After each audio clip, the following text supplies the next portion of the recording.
Vinayakan V നായകൻ കളങ്കാവൽ എന്ന് പറഞ്ഞ മൂവി റിലീസ് ചെയ്യാൻ പോവാണ്. മമ്മൂട്ടിയുണ്ട്, വിനായകനുണ്ട്. ഈ ടീസറൊക്കെ എഴുതി കാണിച്ച സമയത്ത് വിനായകൻ്റെ പേര് എഴുതി കാണിക്കുമ്പോൾ വി വേറെ നായകൻ വേറെ, ഒരു കൈൻഡ് ഓഫ് ക്യാച്ചി സാധനമാണ്. എന്താണെങ്കിൽ പടത്തിൻ്റെ വഴിക്ക് എന്താണെങ്കിലും വരട്ടെ, കണ്ടിട്ട് നമുക്ക് അതിൻ്റെ ഒരു അഭിപ്രായം ഞാൻ പേഴ്സണലി അത് ഷെയർ ചെയ്യാറുള്ള ഒരു വ്യക്തിയാണല്ലോ, അപ്പോൾ അതങ്ങനെ നിൽക്കട്ടെ. ഇതിൻ്റെ പ്രമോഷൻ ഭയങ്കര രസമായിരുന്നു. കാരണം ഈ വിനായകനെ മമ്മൂക്ക എങ്ങനെ ഹാൻഡിൽ ചെയ്യുന്നുള്ളത് ഞാൻ ഭയങ്കര ക്യൂരിയോസിറ്റി ആയിരുന്നു. പക്ഷേ നല്ല അടിപൊളിയായിട്ട് മമ്മൂക്ക വിനായകനെ ഹാൻഡിൽ ചെയ്തു. മമ്മൂക്കയുടെ മുന്നിൽ വിനായകനൊരു കുട്ടി, ലിറ്ററലി ഒരു കുട്ടിയൊക്കെ നിൽക്കുന്ന പോലെ അങ്ങനെയായിരുന്നു സ്റ്റേജിലൊക്കെ നിന്നിട്ടുണ്ടായിരുന്നത്. പിന്നെ കമ്മിങ് ടു ഇൻ്റർവ്യൂസ്, മമ്മൂക്ക മറ്റേ പ്രൊഡക്ഷൻ ഹൗസിൻ്റെ പേജിലൊക്കെ, മമ്മൂട്ടി കമ്പനിയുടെ പേജിലൊക്കെ കുറച്ച് ഇൻ്റർവ്യൂസൊക്കെ വന്നിട്ടുണ്ടായിരുന്നു. അൺഫോർച്യുനേറ്റ്ലി അതൊന്നും എടുക്കാൻ പറ്റുന്ന രീതിയിലല്ല, അതുകൊണ്ട് അത് ഞാൻ എടുത്തില്ല. അതിലൊന്നും നമുക്കൊന്നും പറയാൻ പറ്റിയില്ല. ഞാൻ ഇന്നലെ നോക്കുമ്പോൾ മനോരമ ന്യൂസിൻ്റെ ഒരു ഇൻ്റർവ്യൂ വന്നിട്ടുണ്ടായിരുന്നു, കളങ്കാവൽ ടീം. ഓക്കെ, അതിൽ തന്നെ വിനായകൻ ചെങ്ങായി ഒരിക്കലും മാറാൻ പോകുന്നില്ല എന്ന്. ഈ ചെങ്ങായിക്ക് കറക്റ്റ് ആളുകൾക്കനുസരിച്ച്, തരത്തിനനുസരിച്ച് നിൽക്കാനും സംസാരിക്കാനും അറിയാമെന്നുള്ളതൊക്കെ ആ ഒരൊറ്റ ഇൻ്റർവ്യൂ കണ്ടപ്പോൾ എനിക്ക് മനസ്സിലായി. ഓക്കെ, ഇനി ആ ഇൻ്റർവ്യൂവിൻ്റെ ഒരു രസം എന്ന് പറഞ്ഞു കഴിഞ്ഞാൽ, ഇൻ്റർവ്യൂ അപ്ലോഡ് ചെയ്ത് കുറച്ച് കഴിഞ്ഞപ്പോഴത്തേക്ക് അത് പ്രൈവറ്റായി. ആൻഡ് വീണ്ടും ഇപ്പോൾ ആ വീഡിയോ അവിടെ വന്നിട്ടുണ്ട് ഇൻ്റർവ്യൂ. പക്ഷേ അതിനകത്തുനിന്ന് ഒരു 10 മിനിറ്റോളം അവർ കട്ട് ചെയ്ത് കളഞ്ഞിട്ടുണ്ട്. 25 മിനിറ്റിൽ കൂടുതലുണ്ടായിരുന്ന ഒരു ഇൻ്റർവ്യൂ ഇപ്പോൾ 14 മിനിറ്റേ ഉള്ളൂ. ഓക്കെ, അപ്പോൾ വിനായകൻ ഇനിയും ഏറെ പോണ്ട എന്ന് വിചാരിച്ച് അവർ കട്ട് ചെയ്ത് കളഞ്ഞതായിരിക്കാം. ഈ ഇൻ്റർവ്യൂവിനിടയിൽ ഒരു ചോദ്യം ആങ്കർ ചോദിച്ചപ്പോൾ അതിനുള്ള റിപ്ലൈ ആയിട്ട് വിനായകൻ പറഞ്ഞിട്ടുണ്ട്, ഇന്ത്യൻ പട്ടാളക്കാർ ഡ്രഗ് അടിച്ചാണ് യുദ്ധത്തിൽ പോകുക, ലഹരിയില്ലാത്ത ഏത് യുദ്ധം, സൈനികരെ അധിക്ഷേപിച്ച് നടൻ വിനായകൻ. ഇത് മനോരമേൻ്റെ ടീമും ഇന്നലെ ഇതേ ഒരു എന്താ പറയുക പോസ്റ്റ് ഇട്ടിട്ടുണ്ടായിരുന്നു. പിന്നെ അവരത് എഗെയിൻ ഇൻ്റർവ്യൂ എങ്ങനെയാണോ ട്രിം ചെയ്ത് കട്ട് ചെയ്ത് കളഞ്ഞ് അതുപോലെ തന്നെ ആ പോസ്റ്റും ഇന്നലെ അവർ പിൻവലിച്ചിട്ടുണ്ടായിരുന്നു. ഓക്കെ, അപ്പോൾ ഈ ഇൻ്റർവ്യൂവിൻ്റെ കുറച്ച് ഭാഗങ്ങൾ നമുക്ക് നോക്കാം. വിനായകൻ മാറാൻ പോകുന്നില്ല എന്നുള്ളത് ഏറെക്കുറെ ഇത് കണ്ടു കഴിയുമ്പോഴത്തേക്കും നിങ്ങൾക്ക് മനസ്സിലാവും. ഇനിയിപ്പോൾ വിനായകൻ മാറിയാലും മാറിയില്ലെങ്കിലും നമുക്കെന്ത് പ്രശ്നം നിങ്ങൾ വിചാരിക്കും. Not like that. വിനായകൻ എന്ന് പറയുമ്പോൾ ഒരു സിനിമാ നടനിലുപരി സോഷ്യൽ റെലവൻ്റ് ആയിട്ടുള്ള, അല്ലെങ്കിൽ സൊസൈറ്റിയിൽ എന്തെങ്കിലുമൊക്കെ അയാൾ റിയാക്ട് ചെയ്യാറുണ്ട്. അയാൾ കുറേ കാര്യങ്ങൾ ചെയ്യുന്നത് കുറേ പേർക്കൊക്കെ ഭയങ്കര എന്താ പറയുക ഹേർട്ടാവുന്നതും അവർ അസ്വസ്ഥരാകുന്നതും അങ്ങനത്തെ രീതിയിലുള്ള കുറേ റിയാക്ഷൻസൊക്കെ നടത്തുന്ന ഒരാളാണ് ഇയാൾ. അപ്പോൾ അങ്ങനെ പബ്ലിക്കായിട്ട് ഇപ്പോൾ ബാക്കി സെലിബ്രിറ്റീസിനെ വെച്ച് നോക്കുമ്പോൾ അവരവരുടെ പ്രൈവസി അറ്റ്മോസ്റ്റ് പ്രയോറിറ്റിയിൽ കീപ്പ് ചെയ്ത് മുന്നോട്ട് കൊണ്ടുപോകാനും, അല്ലെങ്കിൽ ബാക്കി കാര്യങ്ങളിൽ ഇടപെടാതെ അവരെ കാര്യങ്ങളും സിനിമയായിട്ട് പോകാൻ നോക്കുമ്പോൾ വിനായകൻ ഈസ് ലൈക്ക് ഞാനൊരു റെവല്യൂഷനാണ്, ഞാൻ സ്വയം അങ്ങനെ ഒരു റെവല്യൂഷനായിട്ട് ജീവിക്കാൻ ഇഷ്ടപ്പെടുന്നു എന്നൊക്കെ പറഞ്ഞ് ആ തോട്ട് പ്രോസസ്സിൽ പോകുന്ന ഒരാളാണ്. അപ്പം അങ്ങനത്തെ ഒരാൾ സൊസൈറ്റിയിൽ ഇവൻ എന്താടാ ഇങ്ങനെ, അല്ലെങ്കിൽ ലൈക്ക് എനിക്ക് സത്യം പറഞ്ഞു കഴിഞ്ഞാൽ ഇവൻ എക്സ്പോസ്ഡ് ആയ പോലെ തോന്നുന്നു. ഓക്കെ, നമുക്ക് വിനായകൻ്റെ ഇൻ്റർവ്യൂവിൻ്റെ കുറച്ച് പോർഷൻസ് നോക്കാം. ഈ കഴിഞ്ഞൊരു 1.5 വർഷത്തിനിടയിൽ ഒന്നിലധികം തവണ പോലീസ് സ്റ്റേഷനുമായി ബന്ധപ്പെട്ട് വിനായകന് അവിടെ കയറേണ്ടി വന്നിട്ടുണ്ട്, ഇറങ്ങേണ്ടി വന്നിട്ടുണ്ട്. അപ്പോൾ അതിനിടയ്ക്കാണ് ഇപ്പോൾ ഇതിൻ്റെ ഷൂട്ടും ഈ പറഞ്ഞ പോലെ ഒരു പോലീസ് വേഷവും കാണുന്നത്. ആ പോലീസ് വേഷത്തിലേക്ക് എത്തിയപ്പോൾ വിനായകൻ്റെ ഒരു എന്താ ഫീൽ എന്തായിരുന്നു? ദിനുവിന് എന്നെ ശരിക്കും അറിയാം. ഇതിൽ മെയിൻ കാര്യം ഇതിൽ ബോഡി ലാംഗ്വേജിലുള്ളൊരു പോലീസുകാരനാണ്. പോലീസ് വേഷം ഇട്ടിട്ടുള്ള ഒരു പോലീസുകാരനല്ല. പോലീസ് വേഷം ഇട്ട ശ്രദ്ധിച്ചിട്ടുണ്ടാവില്ല, നമ്മൾ പോലീസ് വേഷം നിങ്ങൾ പോലീസ് സ്റ്റേഷനിലേക്കുമ്പോൾ ഭയങ്കര സോഫ്റ്റായിട്ട് അവർ സംസാരിക്കുകയുള്ളൂ, അത്ര വലിയ കാണിക്കുള്ളൂ. പക്ഷേ സിവിൽ ഡ്രസ്സിൽ വരുന്ന പോലീസുകാരെന്ന് വെച്ചാൽ പൊളിച്ചു കളയും നമ്മളവർ. അവരുടെ ബോഡി ലാംഗ്വേജ് അതാണ് ഞാൻ ട്രൈ ചെയ്തത്, നടന്നിട്ടുണ്ടെന്ന് തോന്നണം. ഉണ്ടാവും യൂണിഫോമിൽ വരുമ്പോൾ എപ്പോഴും യൂണിഫോമിലുള്ള പോലീസുകാർ എപ്പോഴും പാവങ്ങളായിരിക്കും. അവർ ജഡ്ജ് ചെയ്യാൻ പറ്റും, നമുക്ക് ഈസി ആയിട്ട് ജഡ്ജ് ചെയ്യാൻ പറ്റും. മറ്റവരെ പക്ഷേ ഡെഡ്ലിയാണ് അവർ. സിവിൽ ഡ്രസ്സിൽ വരുന്ന like crime branch, Q branch എന്നൊക്കെ മദ്രാസിൽ പറഞ്ഞ പോലെ ഇവിടെ നമ്മുടെ ഇവിടെ ക്രൈം ബ്രാഞ്ച് എന്നൊക്കെ പറയണല്ലേ, അവിടെ ബോഡി ലാംഗ്വേജ് നമുക്ക് ഹാൻഡിൽ ചെയ്യാൻ പറ്റില്ല, പൊളിച്ചു കളയും നമ്മൾ എത്ര വലിയവരാണെങ്കിലും. അങ്ങനെയുണ്ട്. വിനായകനാണ് ഇതിന് ഏറ്റവും നല്ലൊരു എക്സാമ്പിൾ. അതായത് ഇത് മനസ്സിലാക്കി അതേപോലെ അഭിനയിക്കാൻ ഇതിലും നല്ലൊരു സ്പെസിമെൻ വേറെ ഉണ്ടാവില്ല മലയാളം സിനിമയിൽ. കാരണം പോലീസ് സ്റ്റേഷൻ ലിറ്ററലി ഇയാളുടെ തറവാട് പോലെയാണ് പല സമയങ്ങളിലായിട്ട് നമ്മൾ കണ്ടിട്ടുള്ളത്. അവിടെ പോയി തെറി വിളിക്കും, അവിടെ ചീത്ത പറയും, അവിടെ കച്ചറുണ്ടാക്കും, അവിടേക്ക് കയറി ചെന്ന് കംപ്ലൈൻറ്റ് പറയും. ഇയാൾക്ക് അറിയാം സിവിൽ ഡ്രസ്സിൽ പലവട്ടം ഇയാളെ പൊക്കിക്കൊണ്ടുപോയപ്പോഴും ഇയാളെ പിടിച്ചുകൊണ്ടുപോയപ്പോഴും ഇയാളുടെ അടുത്ത് പോലീസ് ചെന്ന സമയത്തൊക്കെ സിവിൽ ഡ്രസ്സിൽ വരുന്ന പോലീസുകാരെ ഇയാൾക്ക് പേഴ്സണലി ഹാൻഡിൽ ചെയ്യാൻ വളരെ പാടായിട്ടുണ്ടാവും. അതുകൊണ്ടായിരിക്കും അതൊക്കെ പെട്ടെന്ന് കണക്ട് ചെയ്തതും. സിനിമയിൽ ഇങ്ങനത്തെ ഒരു പോലീസ് വേഷം വരുന്ന സമയത്ത് ഒരു സിവിൽ പോലീസ് ഓഫീസറുടെ വേഷം ഇയാൾക്ക് കുറച്ച് കൂടുതലായിട്ട് ഹാൻഡിൽ ചെയ്യാൻ പറ്റും ബാക്കി നടന്മാരെ വെച്ച് നോക്കുമ്പോൾ. അങ്ങനത്തെ വള്ളിപ്പിടുത്തങ്ങളാണല്ലോ ഇയാൾ നടത്തുക. അപ്പോൾ ഒബ്സർവേഷൻ സ്കിൽ ഉണ്ട് ആൾക്ക്, ഇല്ലയെന്ന് പറയാൻ പറ്റില്ല. മമ്മൂട്ടിയെ പോലെയൊക്കെ അത്രയും ഒരുപാട് ആരാധകരുള്ള ഒരു നടൻ ഒരു പ്രത്യേക നമുക്ക് തന്നെ പെട്ടെന്ന് ഒരു ഓറ ഫീൽ ചെയ്യും അടുത്ത് വരുമ്പോൾ. അങ്ങനെ ഒരു മനുഷ്യൻ ഓപ്പോസിറ്റ് വരുമ്പോൾ വിനായകൻ എന്നെ എവിടെ പ്ലേസ് ചെയ്യണം, ഞാൻ എന്നെ എവിടെ പ്ലേസ് ചെയ്യണം എന്ന് തോന്നുന്ന ചില സിറ്റുവേഷൻസ് മൊമെൻറ്റ്സ് ഈ സിനിമയായിട്ട് ബന്ധപ്പെട്ടുണ്ടായിട്ടുണ്ടോ? പുള്ളിയുടെ ഓറേനെ എനിക്ക് ഇന്നും ഞാൻ സാധാരണ എല്ലാത്തിനും ബ്രേക്ക് ചെയ്യണവനാണ്. ഏത് കിട്ടിയാലും ഞാൻ ബ്രേക്ക് ചെയ്തിട്ട് അകത്ത് കയറും. ഇതെനിക്ക് പറ്റിയില്ല, ഇന്നും പറ്റിയിട്ടില്ല. ഇന്നലെ ഞാൻ പുള്ളീനെ കണ്ടു, പക്ഷെ എനിക്കത് ബ്രേക്ക് ചെയ്യാൻ പറ്റും. പുള്ളിയുടെ ഓറ അത്ര സ്ട്രോങ്, ഭയങ്കര സ്ട്രോങ് ഓറയാണ് പുള്ളിയുടെ. അതെനിക്ക് ബ്രേക്ക് ചെയ്യാൻ ഇന്നലെ പോലും പറ്റില്ല. ഇന്നലെ ഞാൻ പുള്ളി ഷൂട്ട് ചെയ്യാനായിരുന്നു എൻ്റെ ഫ്ലൈറ്റിൽ തന്നെ. എനിക്കത് ബ്രേക്ക് ചെയ്യാൻ പറ്റില്ല. I don't know why. അത്ര സ്ട്രോങ് ആ പുള്ളി. ഓയ് പക്ഷെ അഭിനയിക്കുന്ന മൊമെന്റ്സിൽ അങ്ങനെ അഭിനയിക്കുന്ന മൊമെന്റ്സിലൊക്കെ ടോട്ടലി ഡിഫറെൻ്റ്. അതൊരു മറ്റൊരു ക്യാരക്ടർ ഓക്കെ. പക്ഷെ as a person Mammukka Vinayakan എന്ന് പറഞ്ഞ ഓറ എനിക്ക് എനിക്ക് പറ്റില്ല. അദ്ദേഹം ഭയങ്കര ഫ്രണ്ട്ലി ആയിട്ടാണ് നമ്മുടെ എല്ലാം ഇത് ചെയ്യുന്നതെങ്കിൽ നമ്മുടെ ഉള്ളിൽ മമ്മൂട്ടി അത് നമുക്ക് ബ്രേക്ക് ചെയ്യാൻ പറ്റുന്നില്ല. എനിക്ക് പറ്റിയില്ല കേട്ടോ. സാധാരണ ഞാൻ എത്ര വലിയ ഓറയാണെങ്കിലും ഞാൻ ബ്രേക്ക് ചെയ്യണവനാ, ഞാൻ അങ്ങനെ ജീവിച്ചവനാ. പക്ഷെ എനിക്ക് രണ്ടുപേരും ഉണ്ട് കേട്ടോ, മോഹൻലാലും ഉണ്ട്. ഈ രണ്ടുപേരുടെ ഓറ എനിക്ക് ബ്രേക്ക് ചെയ്യാൻ ഇതുവരെ പറ്റിയിട്ടില്ല. ശ്രമിച്ചു നോക്കി, പലതും നോക്കി, ഇന്നലെ നോക്കി, ഞാൻ നടന്നില്ല. പക്ഷെ അവർ തിരിച്ചറിയും കേട്ടോ. ഇത്ര മനുഷ്യന്മാരുടെ ക്വാളിറ്റി എന്ന് പറഞ്ഞാൽ എൻ്റെ മുന്നിലിരിക്കുന്ന ആൾ ആ ഓറ ബ്രേക്ക് ചെയ്യാൻ വേണ്ടി ശ്രമിക്കുന്നൊരു തിരിച്ചറിവും അവർക്കുണ്ടാവും. പിന്നെ സാറിനുണ്ട്. അതൊന്നും പുള്ളി എപ്പോഴും വിളിച്ചു വരുത്തണേ. ചോദിച്ചു നോക്ക്, ഇവിടെ ഇരിടാ, നീ ഇവിടെ ഇരിടാ, ചായ എടുക്കുക. പുള്ളി 4 മണിക്കും ഒരു ചായ ഉണ്ടാക്കും. 4:30 അല്ലേ മസാല വിനായകരെ കൃത്യമായിട്ട് കൊണ്ടുവന്ന് വരും. പക്ഷെ എന്നാലും എനിക്ക് I don't know why, like എനിക്ക് I cannot break that aura. Beni വിളിച്ച് ഓറ ബ്രേക്ക് ചെയ്യാൻ പറ്റുന്നില്ല എന്ന് പറയുന്ന വിനായകൻ, ഞാൻ മനസ്സിലാക്കിയിടത്തോളം അയാൾക്ക് എല്ലാവരും ഓറയും സോഷ്യൽ മീഡിയയിലാണെന്നുണ്ടെങ്കിലും റിയൽ ലൈഫിലാണെന്നുണ്ടെങ്കിലും ഒക്കെ കള്ളും കുടിച്ച് തലകുത്തി പറഞ്ഞ് ഇയാൾക്ക് ആരെ വേണം എന്ത് വേണേൽ പറഞ്ഞ് ഇയാളുടെ ഒരു ഇടിച്ചു കയറൽ പരിപാടി ഉണ്ടെങ്കിൽ അയാളിൽ ഐ ഡോണ്ട് കെയർ എന്ന് പറഞ്ഞ സാധനമുണ്ട്. ഹൂ കെയർസ് എന്ന് പറഞ്ഞ ഐറ്റൊക്കെ ഇയാൾക്കുണ്ട്. മമ്മൂട്ടി മോഹൻലാലിൻ്റെ അടുത്ത് അത് പോയി കഴിഞ്ഞാൽ ഇൻഡസ്ട്രിയിൽ നിലനിൽപ്പ് കാണില്ല. മനസ്സിലായോ? അപ്പോൾ കക്കാനും നിൽക്കാനും പഠിച്ചവനാണ് വിനായകൻ എന്നുള്ളത് ഇന്ന് മനസ്സിലായിട്ടുണ്ട്. പിന്നെ മമ്മൂക്ക, ലാലേട്ടൻ എന്നൊക്കെ പറയുമ്പോൾ അവരെങ്ങനെയാണ് അവരുടെ ആക്ട്രസിനെയൊക്കെ വർക്കേഴ്സിനെ എങ്ങനെ ഹാൻഡിൽ ചെയ്യുന്നു എന്നുള്ളതൊക്കെ ഇപ്പോൾ പേഴ്സണലി കണ്ട് മനസ്സിലാക്കിയവർക്ക് അറിയാം. അപ്പോൾ ഞാൻ ബിഗ് ബോസിൻ്റെ ഫ്ലോറിൽ കണ്ടതാണ് ലാലേട്ടൻ്റെ കേസ്. ഡയറക്ടർ സാർ ഞാനിവിടെ നിൽക്കട്ടെ, സാർ ഞാനൊരു ടേക്കും കൂടിയും പോട്ടെ, ലൈക്ക് അത്രയും പ്രൊഫഷണലാണ് അവർ. മനസ്സിലായോ? അത്രയും പക്ക പ്രൊഫഷണൽ ആയിട്ടുള്ള ആളുകളാണ്. അപ്പോൾ അവരൊരു സെറ്റിൽ വരുമ്പോൾ അവർക്ക് വിനായകനാണ് ഇങ്ങനത്തെ ഒരാളാണ് റിയൽ ലൈഫിൽ എന്ന് വിചാരിച്ചിട്ട് അവർ മാറ്റി നിർത്താനോ അല്ലാന്നുണ്ടെങ്കിൽ പോടാവില്ല എന്നൊന്നും പറയുന്നില്ല. അവർ കൂടുതൽ ഒന്നും കൂടി കംഫർട്ടാക്കാനേ നോക്കും. അത് നമ്മൾ കണ്ടതാണ്. ഇപ്പോൾ റീസെൻ്റ്ലി ഒരു ഇവൻറ്റിനകത്ത് മമ്മൂക്ക തോളത്ത് കൂടി കൈയിട്ട് വിനായകൻ്റെ അടുത്ത് നിൽക്കുന്നു, സംസാരിക്കുന്നു. വിനായകൻ അപ്പത്തേക്ക് ഭയങ്കര ഇമോഷണൽ ആവുന്നു. ചങ്ങായി ഞാൻ പറഞ്ഞില്ല, നിൽക്കാൻ പഠിച്ചവനാണ്. ഇൻഡസ്ട്രിക്കകത്ത് എങ്ങനെ നിൽക്കണം, ഇവ എന്തൊക്കെ അരപ്പത്തരം പേഴ്സണൽ ലൈഫിൽ കാണിച്ചാലും ഇൻഡസ്ട്രിക്കകത്ത് എങ്ങനെ നിലനിന്ന് പോകണം, ആരെയൊക്കെ വെറുപ്പിക്കണം, ആരെയൊക്കെ സൂചിപ്പിക്കണം എന്നുള്ളതിനെ കുറിച്ചൊക്കെ നല്ല ഐഡിയയും അങ്ങനെ കാര്യം വളവനാണ്. മനസ്സിലായോ? അങ്ങനെയാണ് സ്ട്രീറ്റ് സ്മാർട്ട് ലെവലിൽ നിന്ന് വളർന്ന് വന്നതിൻ്റേതായിട്ടുള്ള എല്ലാ ഗിമിക്കും കയ്യിലുണ്ട്. അങ്ങനത്തെ ഒരു ഐറ്റം തന്നെയാണ് വിനായകൻ. ഓക്കെ, എനിക്കും നിങ്ങൾ പറയണ പോലെ ഒരു ഡിന്നറിന് പോകണമെന്ന് ആഗ്രഹമുണ്ട്. ഒരു പെൺകുട്ടിയായിട്ട് നടന്ന് ഡിന്നറിന് പോകണമെന്നും എല്ലാം എനിക്ക് ആഗ്രഹമുണ്ട്. എന്നെ കൊണ്ട് പറ്റുന്നില്ല. എന്ത് ചെയ്യാൻ പറ്റും? എനിക്കും ഇവിടെ സിനിമ തിയേറ്ററിൽ പോയി സിനിമ കാണണമെന്ന് ആഗ്രഹമുണ്ട്.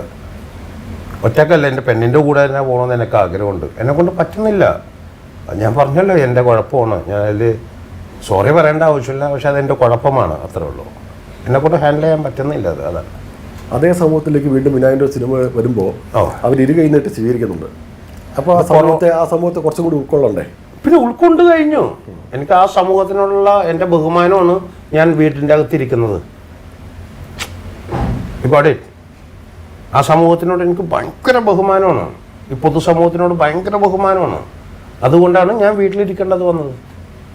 അല്ല, ഞാൻ മനസ്സിലായില്ലേ, 10ൽ 2 തോണ്ടും, ഞാൻ കയറി പ്രശ്നം ഉണ്ടാക്കും. എന്തിനു വേണ്ട, ബെറ്റർ എൻ്റെ റൂമിലിരുന്നോളാം. അതന്നെ ഞാൻ പറഞ്ഞു. ഈ ബോഡിയൊക്കെ നന്നായിട്ട് എങ്ങനെ മെയിൻറ്റെയിൻ ചെയ്യുന്നത്? എന്താ വർക്കൗട്ടും കാര്യങ്ങളൊക്കെ ഉണ്ടോ? ബോഡിയൊക്കെ നല്ല പെർഫെക്റ്റ് ആയിട്ട് ഇപ്പൊ ഭയങ്കര കള്ളൂടിയാണ്, ഭയങ്കര മദ്യപാനമാണ്. പിന്നെ വീട്ടിൽ ഒറ്റയ്ക്ക് ഇരിക്കണേണല്ല, ഫ്രീ ഒന്നുമില്ലല്ല, ആരുമില്ല വീട്ടിൽ, പിന്നെ ഒറ്റക്കാണ്. ലൈക്ക് ഹൗസ് അറസ്റ്റ് എന്നൊക്കെ പറയൂലേ, അതേപോലെയാണ്. ഇപ്പം എന്തെങ്കിലും ചെയ്യാൻ പറ്റുമ്പോൾ ഏറ്റവും ബെസ്റ്റ് ഡാർക്ക് കളയാൻ ബെസ്റ്റ് കള്ള. ഭയങ്കര ഡാർക്കാണ്, എന്നാലും ഞാൻ കള്ളു കുടിക്കുമ്പോൾ ഞാൻ ഹാപ്പി ആയിട്ടിരിക്കുക, അത്രേ ഉള്ളൂ. എനിക്ക് എൻ്റെ ജീവിതം നോക്കണ്ടേ, എനിക്ക് സന്തോഷിക്കണ്ടേ, വേണ്ടേ? ഞാൻ ഈ സിനിമ ഇതൊക്കെ കണ്ടിട്ട് ഞാനങ്ങനെ അപ്പുറത്തോട്ട് പോകുന്നുണ്ടെങ്കിലും പക്ഷെ ഞാൻ റൂമിലിരിക്കണേണ്. സോ എനിക്കും സന്തോഷിക്കണം. അപ്പോൾ ഞാൻ നല്ല കള്ളുകൂടി തുടങ്ങിയപ്പോൾ അപ്പോൾ എല്ലാം മറക്കാം, കുറേ കള്ളുകൂടിക്കുക, കിടന്ന് ഉറങ്ങാൻ ഭയങ്കര ഇഷ്ടമാണ്, മരിക്കാനും ഭയങ്കര ഇഷ്ടമാണ്. പക്ഷെ അത് മരിക്കാൻ എനിക്ക് താല്പര്യമില്ല.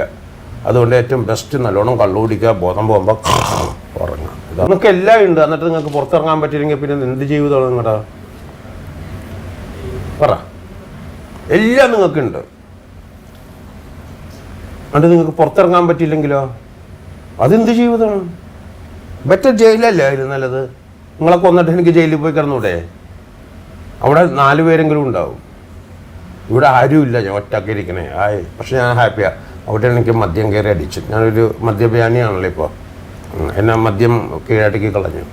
അപ്പോഴും വിനായകനെ മനസ്സിലാക്കുന്ന, ഉൾക്കൊള്ളുന്ന ഒരു സമൂഹം ഇവിടെ ഉണ്ടോ എന്നുള്ളത് മനസ്സിലാക്കാം. എനിക്കറിയാം, ഭയങ്കരമായിട്ട് അറിയാം. അല്ല, അത് കളിയാക്കൽ കൂടിയാണെന്ന് എനിക്ക് തോന്നുന്നുണ്ട്. കളിയാക്കലല്ല, അത് സത്യമാണത്. നിങ്ങൾ പറഞ്ഞ സത്യമാണ്.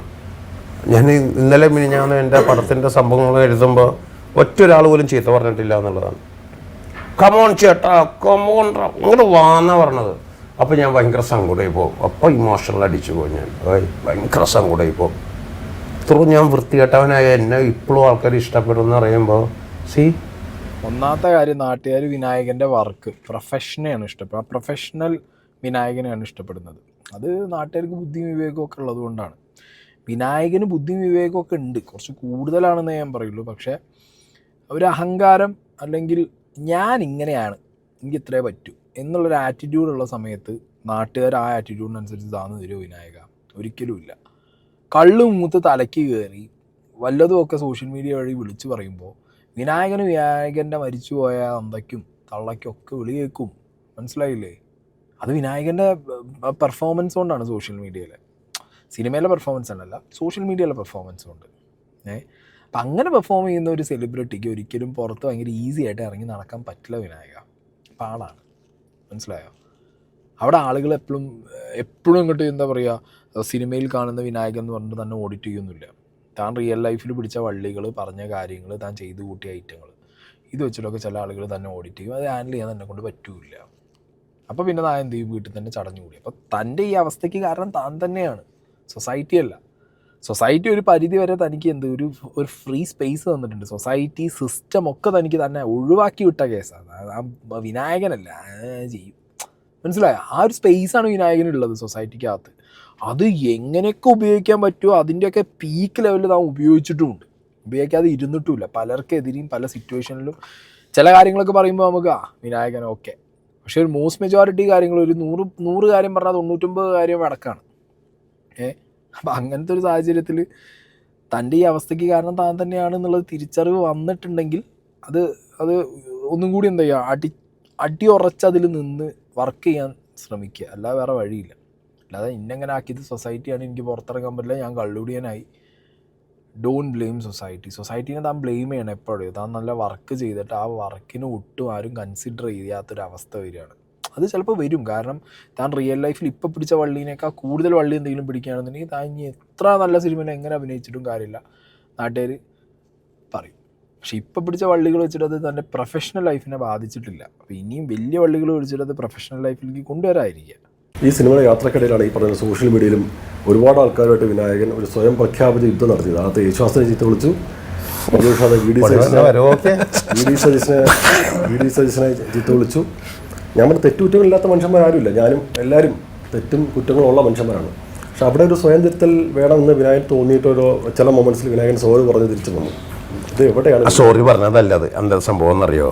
ഞാൻ 12 മണിക്ക് നിങ്ങൾക്കൊരു മെസ്സേജ് തരാമെന്ന് പറഞ്ഞ്, അപ്പോൾ ഞാൻ എഴുതി വന്നപ്പോൾ എനിക്ക് എഴുത്തൊന്നും അറിയില്ലല്ലോ. അപ്പോൾ എഴുതി ഇങ്ങനെ വരണേണ് ഞാൻ പയ്യെ. അപ്പോൾ ഇത് 12 മണി കഴിഞ്ഞു പോകുമെന്ന് തോന്നി. അപ്പോൾ സോറി എന്ന് പറഞ്ഞതാ. വെയിറ്റ് ചെയ്യ്, അല്ലാതെ എനിക്ക് മനസ്സിലായി ദിനു കള്ള കുത്തി കൊന്നുകളെ. എനിക്കറിയാം നിങ്ങൾ സോറി എന്നല്ലേ ഇത് വിനായകൻ വേറെ എന്തെങ്കിലും ആണോ എന്നുള്ളത്, അതൊക്കെ ഞാൻ കണ്ട്. പക്ഷേ ടൈം തെറ്റിപ്പോകുമെന്ന് എനിക്ക് ചെറിയ ഡൗട്ട് അടിച്ചപ്പോൾ 12 മണിക്ക് അപ്പുറത്ത് പോയാൽ എൻ്റെ നാക്ക് തെറ്റി. അപ്പം അതിനു മുമ്പ് ഒന്ന് സോറി എന്ന് എഴുതിയിരുന്നതാണ്, അല്ലാതെ ഞാൻ അതല്ല എഴുതിയത്. അങ്ങനെ ഇരിക്കുന്നു വിനായകനെ. ലൈക്ക് എന്താ പറയുക, ചില സാധനങ്ങളിലൊക്കെ വീണോടത്ത് നടന്ന് നന്നായിട്ട് ഉരുളാന്ന് പറയാം. ഇതിപ്പോൾ ഈ കേസ് എന്താ വെച്ചെങ്കിൽ അന്ന് വി ഡി സതീശൻ, പിന്നെ യേശുദാസ്, അതിനിടയിൽ ഉമ്മൻചാണ്ടി, അങ്ങനെ ഇയാളുടെ എഴുത്തിൻ്റെ അല്ലെങ്കിൽ ഇയാളുടെ ഈ അടിച്ച് കിൻഡലായി നിൽക്കുന്ന സമയത്ത് ആരെ കിട്ടിയാലും ഇയാൾ ഈ സാധനം അടിക്കുന്നതാണ്. ആ മാപ്പ് അന്ന് ഭയങ്കര എന്താ പറയുക, എല്ലാവരും ഡിസ്കസ് ചെയ്തൊരു കാര്യമായിരുന്നു. ഇത്രയൊക്കെ ഇട്ടിട്ട് പിന്നെ എന്തിനാണ് ആ മാപ്പ് പറയുന്നത്, ഉളുപ്പില്ലാത്തവനെ എന്നുള്ളൊരു ചോദ്യം ഞാനടക്കം ചോദിച്ചിട്ടുണ്ടായിരുന്നു. നമ്മളെല്ലാവരും ആ ഒരു പെർട്ടിക്കുലർ കോണ്ടന്റ് റിയാക്ട് ചെയ്ത് എല്ലാവരും ചോദിച്ചിട്ടുണ്ടായിരുന്നു, ഇവൻ എന്തെന്നായി കാണിക്കുന്നത്, രാവിലെ ഒന്ന് പറയും വൈകുന്നേരം ഒന്ന് മാപ്പ് പറയും, വേറെ പണിയൊന്നും ഇല്ല എന്നുള്ളത്. ഇപ്പം എങ്ങനെയുണ്ട് അത് തിരിച്ചത്? ഞാനുണ്ട്. ഇതാണ് വിനായകൻ. ഇവന് ഞാൻ നേരത്തെ പറഞ്ഞ പോലെ ജീവിക്കാൻ അറിയാം, നന്നായിട്ട് ജീവിക്കാൻ അറിയാം ചങ്ങായിക്ക്, മനസ്സിലായ? അങ്ങനത്തെ ഒരു ഐറ്റമാണിത്. ഇനി കഴിഞ്ഞിട്ടില്ല, ഇനിയുള്ളതാണ് മെയിൻ സാധനം. ചില ആയുധങ്ങൾ നമ്മൾ അങ്ങനെ അടിക്കണം ദിനു. അതിനോടൊക്കെ യോജിക്കുന്നു. ജീവിതം യുദ്ധമാണെന്ന് ഞാൻ പറഞ്ഞിട്ടുണ്ട്, മുന്നേ തന്നെ ഞാൻ ദിനുവിനടുത്ത് പറഞ്ഞിട്ടുണ്ട്. ജീവിതം യുദ്ധമാണ്. ആ യുദ്ധത്തില് ലഹരിയെ കൂടെ കൂട്ടുപിടിക്കുമ്പോഴേ ചെറിയ പ്രശ്നമുണ്ട്. നമ്മുടെ മിലിറ്ററിയിൽ ലഹരി ഇല്ലാത്ത എന്ത് യുദ്ധം? ചിന്തിച്ചു നോക്ക്. ഇന്ത്യൻ മിലിറ്ററിയിൽ, ഇസ്രായേൽ മിലിറ്ററിയിൽ ചോദിക്കുക, ഫ്രണ്ട് ലൈൻ വാരിയർ എപ്പോഴും ഡ്രഗ് അടിച്ചിട്ടാ പോണത്, റെഡി ടു ഡൈ. ഓയ് I'm a front line warrior. I'm a front line warrior. I can do anything because I'm ready to die. I'm in a war. നിങ്ങൾ എന്ത് പറയണത് എന്നോടാണ്? I'm a front line warrior. I'm ready to die. I can do anything. I can use anything because I'm a front line warrior.